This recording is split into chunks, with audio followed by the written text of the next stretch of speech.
Bien, vamos a comenzar entonces precisando algunos conceptos anatómicos que van a ser importantes para revisar la parte fisiopatológica. Recordar las áreas valvulares, ¿no? Recuerden que tenemos las llamadas válvulas auriculoventriculares, ¿no? En el lado izquierdo la válvula mitral, en el lado derecho la válvula tricuspidia. La válvula mitral es un poco más pequeña, como pueden darse cuenta, su área valvular es de 4 a 6 centímetros cuadrados, ¿no? Es el área valvular normal.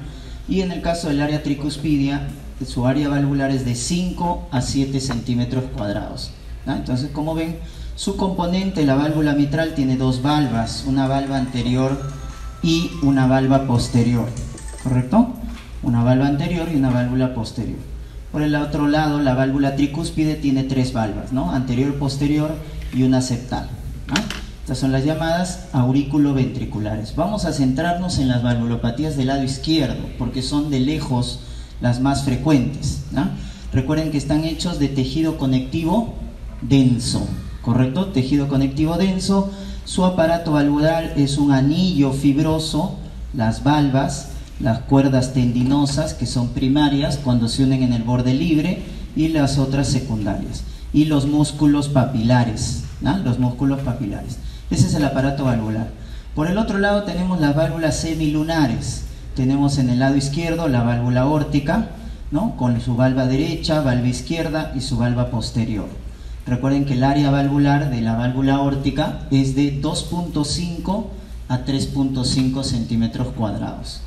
La pulmonar un poco más pequeña, de 2 a 3 centímetros cuadrados. Tiene su valva derecha, su valva izquierda y su valva anterior, ¿correcto? Entonces ahí hemos revisado rápidamente. Lo que me interesa acá es el área valvular. Eso debe estar claro para luego definir lo que viene a ser la estenosis o insuficiencia. Muy bien. ¿Cuál es la finalidad de las válvulas? Recuerden que la finalidad de las válvulas es hacer un flujo anterógrado, un flujo unidireccional, para asegurar el buen llenado del corazón. Recuerden, la capacidad del ventrículo izquierdo es 120 mililitros, y asegurar un buen volumen sistólico, ¿no? En la eyección, que es de 70 mililitros, ¿correcto? Entonces lo que hacen las válvulas es abrirse bien para que el ventrículo izquierdo se llene, y también en la eyección abrirse para la eyección, ¿no es cierto? Para la salida de la sangre, ¿correcto? Que es 70 mililitros. Entonces las válvulas aseguran un flujo anterógrado o unidireccional. Muy bien, entonces comenzamos. Vamos a analizar cuándo hay una estenosis y cuándo hay una insuficiencia. La estenosis es cuando se altera la apertura de la válvula. Como pueden ver acá, la válvula está pequeña, su área valvular. Cuando hablamos de una estenosis severa, eso es para todas las valvulopatías. Es una estenosis grave o severa o crítica cuando su área valvular es menos de 1 centímetro cuadrado. En esos casos ya el paciente va a ser muy sintomático y muchas veces ya va a cirugía. Entonces, ¿cómo definimos la estenosis? Como una alteración en la apertura de la válvula. En cambio, la insuficiencia es una alteración en lo que viene a ser el cierre de la válvula. La válvula tiene que cerrarse herméticamente para que no haya reflujo de sangre. Entonces, cuando se altera el cierre, como pueden ver acá, miren, hay un espacio, no se cierran bien las comisuras, entonces ahí hablamos de insuficiencia. Cuando se altera entonces la apertura, es una estenosis. Cuando se altera el cierre, es una insuficiencia. Las estenosis, chicos, siempre son crónicas. En cambio, las insuficiencias pueden ser agudas o pueden ser crónicas. Otra diferencia, la estenosis, como se altera lo que viene a ser la apertura de la válvula, ¿no? Vamos a tener que hay una sobrecarga de presión, ¿correcto? A eso también le llaman sobrecarga sistólica o sobrecarga de presión. En cambio, la insuficiencia genera una sobrecarga de volumen o sobrecarga diastólica, también llamada. ¿Y qué va a hacer el mecanismo compensatorio? En los cuadros crónicos da tiempo a que el corazón compense. ¿Y cómo va a compensar? El mecanismo compensatorio en la estenosis es la hipertrofia concéntrica. Se hipertrofia la cavidad que está por encima de la válvula. Por ejemplo, si tengo en este caso una estenosis aórtica, ¿qué cavidad se va a hipertrofiar? La que está por encima de la válvula. ¿Quién está anterior? El ventrículo izquierdo. Entonces, cuando tengo una estenosis aórtica, se dilata, crece, hipertrofia el ventrículo izquierdo. En cambio, en la estenosis mitral, ¿quién va a crecer? La aurícula izquierda. Cuando hay una estenosis, la cavidad que crece es la que está por encima, ¿correcto? En cambio, en la insuficiencia, la cavidad que crece es la que está por encima y por delante. Por lo tanto, si yo tengo una insuficiencia mitral, crece la aurícula izquierda y también crece el ventrículo izquierdo. Crecen a ambos lados, ¿correcto? Porque hay un reflujo de volumen que luego vamos a ver. Y la dilatación es el mecanismo compensatorio de las insuficiencias, ¿no? Entonces, estenosis, solo crónica, insuficiencia aguda y crónica, y en el caso de la estenosis, una sobrecarga de presión y crece la cavidad que está por encima. La insuficiencia es una sobrecarga de volumen y crece la cavidad que está por encima y por delante, ¿correcto? Muy bien. Entonces, vamos a ver la estenosis mitral. En la estenosis mitral, ¿qué vamos a tener? Que el área valvular, ¿no es cierto?, en este caso de la válvula mitral, es menos de 2.5 centímetros cuadrados. Entonces, está estenosado.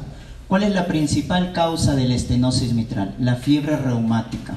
Esa faringitis que le da a los pacientes entre los 5 y 15 años de edad es una infección producto de una bacteria que viene a ser el Streptococcus pyogenes, el llamado beta hemolítico del grupo B. Esa bacteria, ¿qué genera? Genera fibrosis de la válvula, pero sobre todo fusión de las comisuras. Las comisuras, las valvas se fusionan, por eso es que se genera la estenosis. La principal causa entonces de la estenosis mitral es la fusión de las comisuras producida por la fiebre reumática. Entonces, al alterarse la apertura de la válvula, como pueden ver, se va a alterar el llenado. No podemos llenar al ventrículo izquierdo. ¿Quién se está quedando con la sangre? La aurícula izquierda. Entonces la aurícula izquierda se va a dilatar, ¿correcto? Recuerden, la cavidad que crece es la válvula que está por encima, ¿no es cierto?, de la válvula. En este caso, la aurícula izquierda. Y ese es el gran, ¿no es cierto?, el gran mecanismo que va a desencadenar toda la fisiopatología. ¿Qué cosa? El aumento de presión en la aurícula izquierda, porque la aurícula izquierda se está quedando con la sangre, ¿correcto? Entonces vamos a ver por acá que la estenosis mitral, como no puede llenar al ventrículo, la aurícula izquierda se queda con toda la sangre y genera una sobrecarga de presión. Y la aurícula izquierda no puede soportar esa presión, porque no nació para eso. El ventrículo sí, la aurícula no. Entonces toda esa presión, ¿a dónde lo va a mandar? Al lecho capilar pulmonar. Entonces toda esta presión que hay en la aurícula izquierda, porque no puede llenarse ya que está estenosada la válvula mitral, va a llevar a una congestión pulmonar. Toda la sangre refluye y va a aumentar lo que viene a ser la presión capilar pulmonar. Primero se genera una hipertensión venocapilar y luego una hipertensión arterial pulmonar. Por eso la clínica más frecuente de la estenosis mitral, ¿cuál será? Si hay congestión en los pulmones. Disnea, correcto. Hay una disnea en el paciente. Esa es la clínica más precoz, que generalmente aparece a la cuarta década de la vida. ¿Ya? Muy bien, entonces esa congestión pulmonar se va a establecer, al inicio es transitoria, pero luego ya se establece, y por lo tanto, cuando ya la hipertensión pulmonar es grave, ¿quién ahora va a sufrir? El ventrículo derecho. El corazón derecho empieza a sufrir. ¿Por qué? Porque el ventrículo derecho quiere bombear sangre a través de la arteria pulmonar, pero encuentra mucha presión. Normalmente en los capilares pulmonares no hay presión, por eso el ventrículo derecho le entrega sangre sin problema, pero como hay una hipertensión pulmonar, ya no puede. Entonces, ¿qué hace el ventrículo derecho? Crece, se dilata, ¿correcto? Entonces, al final, este aumento de presión de aurícula izquierda que genera hipertensión pulmonar, y esa hipertensión pulmonar hace crecer al ventrículo derecho, y al final el paciente tiene falla cardíaca derecha. Entonces hace panomegalia, edema de miembros inferiores, ingurgitación yugular. Recuerden entonces ese reflujo, ¿correcto?, que estamos viendo. Muy bien, entonces, como habíamos mencionado, la estenosis mitral tiene como principal causa la fiebre reumática. Hay otras etiologías raras, tumores, por ejemplo, como los mixomas, o cuando la estenosis se asocia a una comunicación interauricular, se llama síndrome de Lutten-Bacher. Es más frecuente en las mujeres la estenosis mitral, ¿correcto? Esta es la clínica precoz, miren, disnea. ¿Por qué es la disnea? Porque el aumento de presión en la aurícula izquierda genera al final hipertensión venocapilar y luego hipertensión arterial pulmonar. Entonces congestiona los pulmones y eso genera disnea. ¿Por qué se puede producir hemoptisis en una estenosis mitral? No toda hemoptisis es tuberculosis en el Perú, puede ser una valvulopatía. Entonces, esta hemoptisis se produce por la hipertensión venocapilar, porque las venas bronquiales se rompen. Es tanta la presión que las venas bronquiales se rompen y eso genera este cuadro, llamado hemoptisis. Ahora bien, cuando la aurícula izquierda crece, ¿no es cierto? Cuando la aurícula izquierda crece, producto del aumento de la presión, esa aurícula empieza a fibrosarse, empieza a remodelarse. Entonces empiezan a haber focos ectópicos. Ya no el nodo sinusal es nuestro marcapaso primario, empiezan a haber focos ectópicos. Por lo tanto, aparece la arritmia más frecuente en la práctica clínica, que viene a ser la fibrilación auricular. Entonces, la valvulopatía que más se asocia a este tipo de arritmias es la estenosis mitral. ¿Qué va a generar la fibrilación auricular? Formación de trombos en la aurícula izquierda, sobre todo en la orejuela. Y esos trombos salen disparados generando embolismos. Por eso acuérdate esta triada: disnea, hemoptisis y embolismo. Esa es una estenosis mitral. Disnea, hemoptisis y embolismo. Y al final, producto de la hipertensión pulmonar, se genera una falla cardíaca derecha, ¿no? Una falla cardíaca derecha. Muy bien, entonces el mecanismo importante en la estenosis mitral es que recuerden que hay aumento de la presión de la aurícula izquierda y la aurícula izquierda se dilata. El ventrículo izquierdo está normal, no hay ninguna alteración, porque hemos dicho que cuando hay estenosis, la que se altera es la cavidad que está por encima de la válvula estenosada, ¿no? Pero ¿qué se altera? Se altera el llenado. En la estenosis mitral, recuerden, se altera el llenado, o sea, se altera la diástole del corazón. Entonces, cuando la aurícula izquierda quiere llenar al ventrículo izquierdo, no va a poder, porque está estenosado. Y esa estenosis genera un flujo turbulento. Y eso en la semiología se llama soplo, ¿no? En la auscultación, soplo, producto del flujo turbulento. Por lo tanto, cuando te dicen, ¿en qué momento se da el soplo de la estenosis mitral? ¿En la sístole o en la diástole? ¿En dónde estamos? En la diástole. Es un soplo diastólico. Ese es el soplo de la estenosis mitral. Es un soplo diastólico, tiene un chasquido de apertura después del segundo ruido, miren, luego hay un descenso y luego hay un refuerzo llamado presistólico. Entonces, acuérdate, el soplo de la estenosis mitral es un soplo diastólico, que sobre todo se ausculta en el apex del corazón, ¿correcto? ¿Cómo aumentamos, con qué maniobra aumentamos la intensidad del soplo de los lados izquierdos? Con la maniobra de Pachón, cuando se coloca de cúbito lateral izquierdo al paciente, ¿no? Aumentamos la intensidad de los soplos izquierdos. Ahora hay un dato interesante. Hemos dicho que entonces, producto de la estenosis mitral, se remodela la aurícula izquierda y al final, producto de la hipertensión pulmonar, hay una falla cardíaca derecha, ¿no? ¿Cuál era el final entonces? Que el ventrículo, en este caso, el ventrículo derecho se dilata, producto de una estenosis mitral severa. Y como el ventrículo derecho se dilata, genera una insuficiencia valvular pulmonar, ¿correcto? Porque el ventrículo derecho se dilata y la válvula pulmonar no compensa esa dilatación. Cuando quiere cerrarse no puede, por eso hay un reflujo, hay una insuficiencia pulmonar. Esta insuficiencia pulmonar, producto de una estenosis mitral grave, va a generar un soplo, también en la diástole, que tiene un epónimo. Se llama soplo de Graham-Still. ¿Qué es el soplo de Graham-Still? Es una insuficiencia pulmonar funcional, porque es producto de la dilatación del ventrículo derecho. ¿En quién se presenta eso? En un paciente que tiene estenosis mitral severa, grave. Eso es lo que se conoce con el nombre de soplo de Graham-Still. Recuerden los focos, porque cuando hagan la clínica, el común denominador para las valvulopatías es el soplo.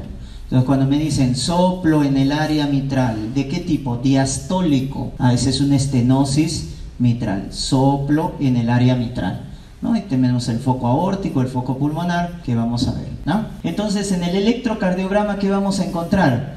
Dilatación de la aurícula izquierda. ¿Dónde vemos eso? En la onda P. En la onda P, recuerden la onda P en el EKG representa la despolarización de la aurícula. Esa onda P, recuerden, va a estar ancha. Una onda P ancha me indica crecimiento de la aurícula izquierda. Y esa es la característica de la estenosis mitral. La aurícula izquierda está grande, ¿correcto? La orejuela izquierda está grande, ¿no? Ese es el común denominador. Entonces cuando vean en la anatomía del corazón, la aurícula izquierda va a estar bien dilatada, ¿correcto? En la estenosis mitral. La insuficiencia es lo contrario que habíamos mencionado. La insuficiencia mitral es cuando el ventrículo izquierdo, miren, ya está lleno de sangre y viene la eyección, entonces le manda sangre a la aorta, pero la válvula mitral es insuficiente, entonces la sangre regresa, refluye, porque no se cierra bien. Eso es una insuficiencia, cuando la válvula no se cierra bien.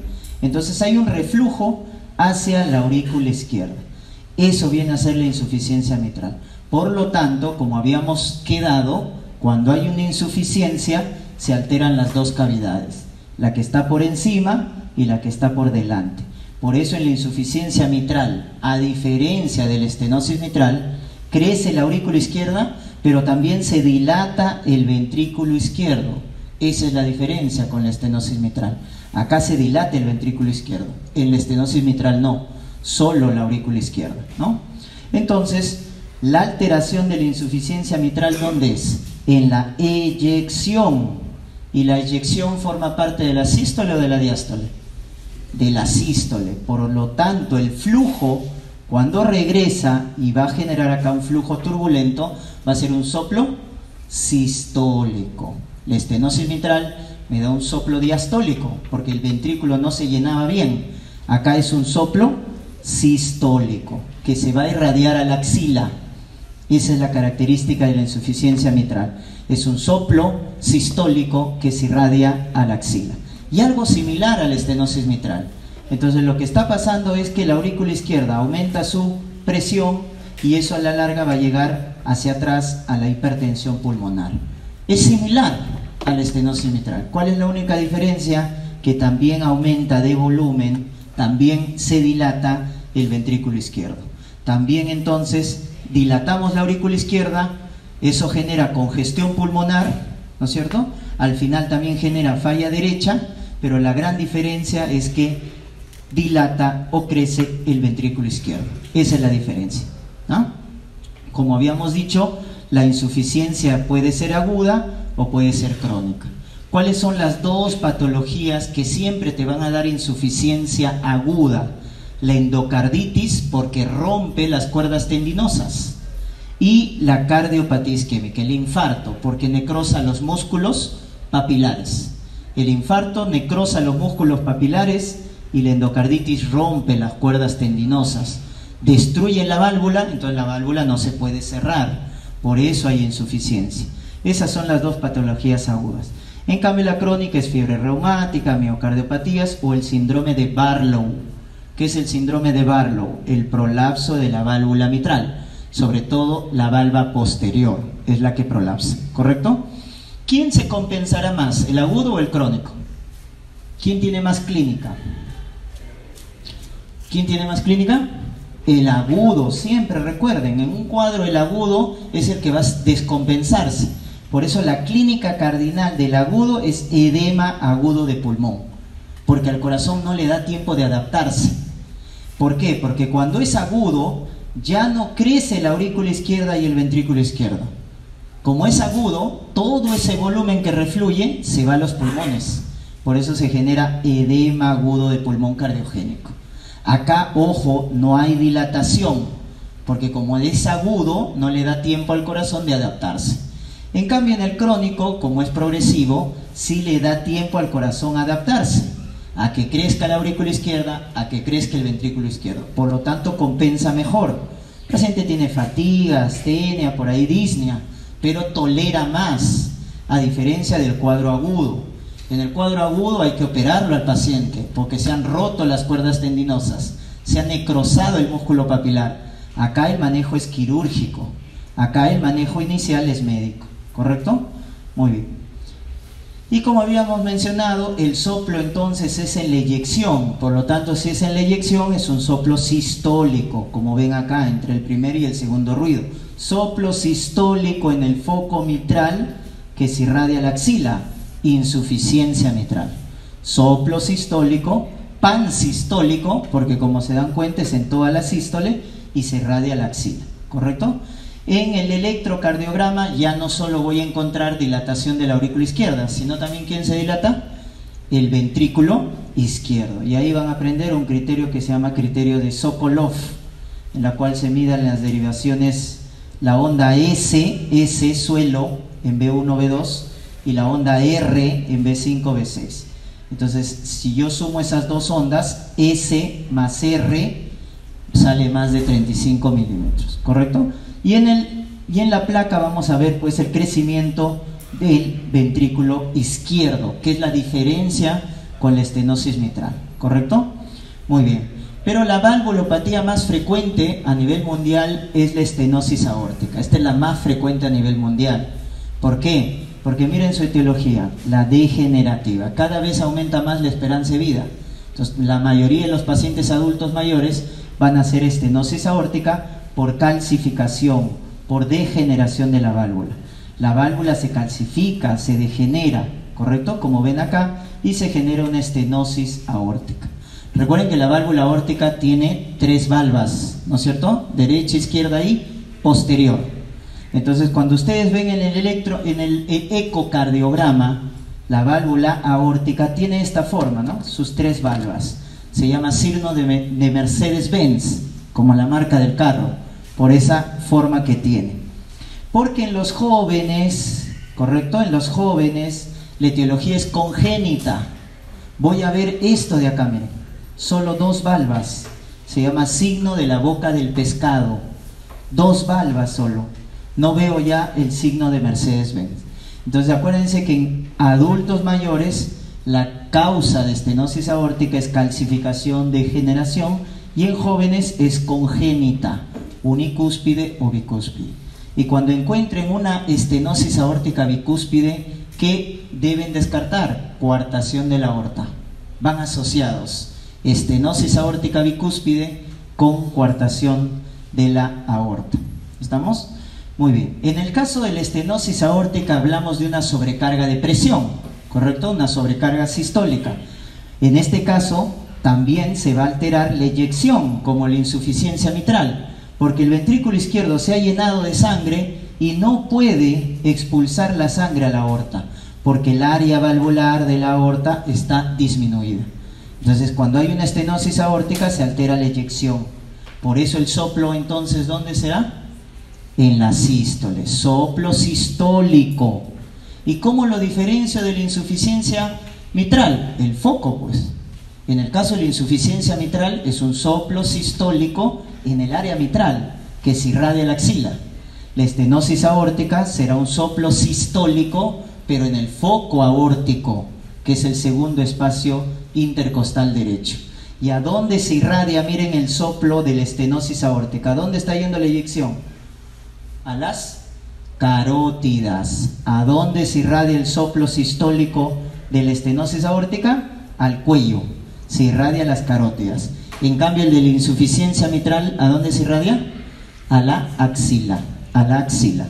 ¿Y cuál es la otra diferencia? Que el ventrículo izquierdo se hipertrofia. Porque como hay una sobrecarga de presión, entonces el ventrículo izquierdo, miren, se hipertrofia. ¿Cuánto es el grosor normal del ventrículo izquierdo? De 9 a 10 milímetros. Entonces se hipertrofia más de 15 milímetros. Se hipertrofia el ventrículo izquierdo, producto de esa sobrecarga de presión, ¿correcto? Entonces también se afecta el ventrículo izquierdo y por flujo retrógrado también se afecta la aurícula izquierda. Pero acá el gran problema es la hipertrofia del ventrículo izquierdo, ¿correcto? Entonces, como hay una obstrucción a la eyección del ventrículo izquierdo, sobrecarga de presión, sobrecarga sistólica, y eso genera este remodelado que es la hipertrofia ventricular izquierda. Esto aumenta el consumo de oxígeno y el paciente, ¿qué puede hacer? Angina, que es el dolor de pecho isquémico. El ventrículo izquierdo ha crecido su grosor, va a necesitar más oxígeno para poder trabajar y el corazón no lo puede dar, entonces va a ser el dolor isquémico llamado angina, ¿correcto? Muy bien. Muy bien, entonces tenemos ese remodelado, ¿correcto? ¿Y cuál va a ser la clínica de los pacientes con estenosis aórtica producto de esta hipertrofia? Miren, tiene angina, que es el primer síntoma por la hipertrofia, síncope, ya que este corazón que se ha hipertrofiado tanto va a causar hipoperfusión cerebral, ya que al contraerse la aorta no eyecta sangre.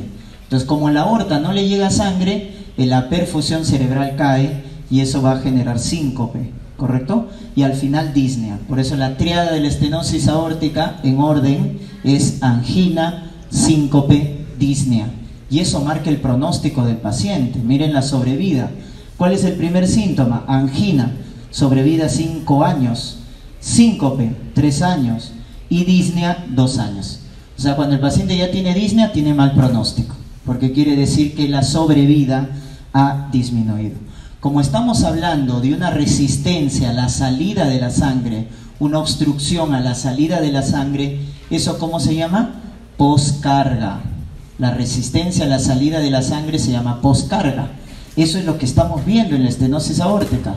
La sangre del ventrículo izquierdo no puede salir a la aorta. Por eso van a ahí revisar en fisiología la ley de Laplace. La precarga es con la ley de Frank-Starling.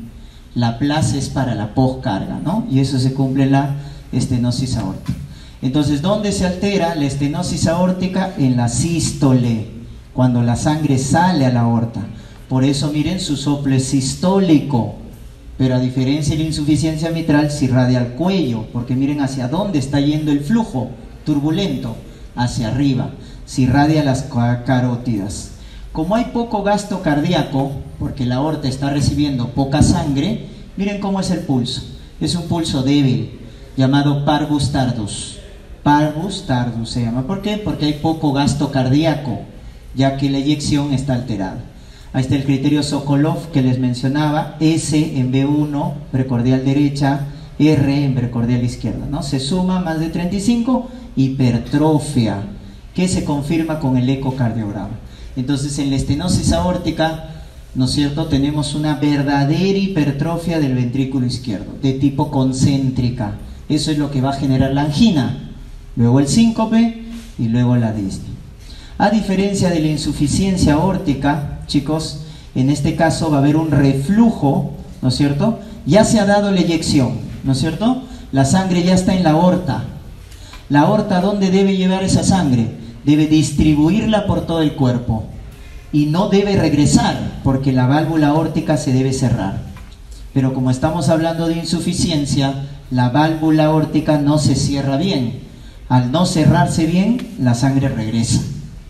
Entonces, la sangre debería ir hacia adelante, pero regresa al ventrículo izquierdo. ¿En qué momento? Ya terminó la sístole. Estamos en diástole.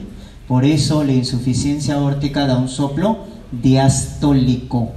¿Correcto? Porque la sangre ya está en la aorta. Debería ir hacia adelante y refluye la sangre, ¿ya? Muy bien. Entonces, eso viene a ser la insuficiencia aórtica. ¿Correcto? Muy bien.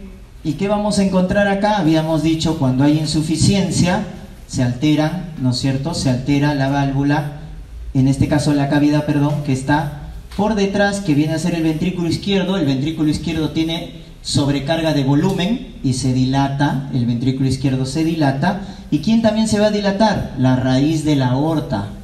Porque recuerden que cuando hay insuficiencia se dilata tanto el que está delante como el que está detrás. El ventrículo izquierdo crece y la raíz de la aorta crece, formándose a veces aneurismas a este nivel. ¿Correcto? Muy bien. Entonces la insuficiencia aórtica genera una sobrecarga de volumen del ventrículo izquierdo. Eso al final genera unas una tensión de la pared en el llenado, ¿correcto? Sobrecarga diastólica, recuérdate de volumen, y eso va a generar una dilatación o hipertrofia excéntrica. La estenosis aórtica genera hipertrofia concéntrica, hacia adentro. La insuficiencia genera una hipertrofia excéntrica, hacia afuera, ¿correcto? Muy bien. Igual, como habíamos visto en la mitral, tiene etiología aguda y etiología crónica. Miren las agudas: endocarditis infecciosa, destruye la válvula, traumatismos o disección de la aorta. Y en la crónica nuevamente tenemos la fiebre reumática, sífilis, espondilitis, otras patologías, como el síndrome de Marfan, ¿no? Nuevamente lo mismo que la mitral. ¿Quién va a tener más clínica? La aguda. La aguda tiene más clínica porque no se compensa, no hay cardiomegalia, por lo tanto el paciente hace edema agudo de pulmón. Hay que mandar a operar al paciente, porque si no se va a morir. Recuerda que se ha alterado, se ha destruido la válvula. En cambio el crónico resiste. El crónico sí resiste. ¿Por qué? Porque se ha dilatado el ventrículo izquierdo. Acá se ha remodelado en el crónico porque se adapta. Entonces el paciente tolera mejor.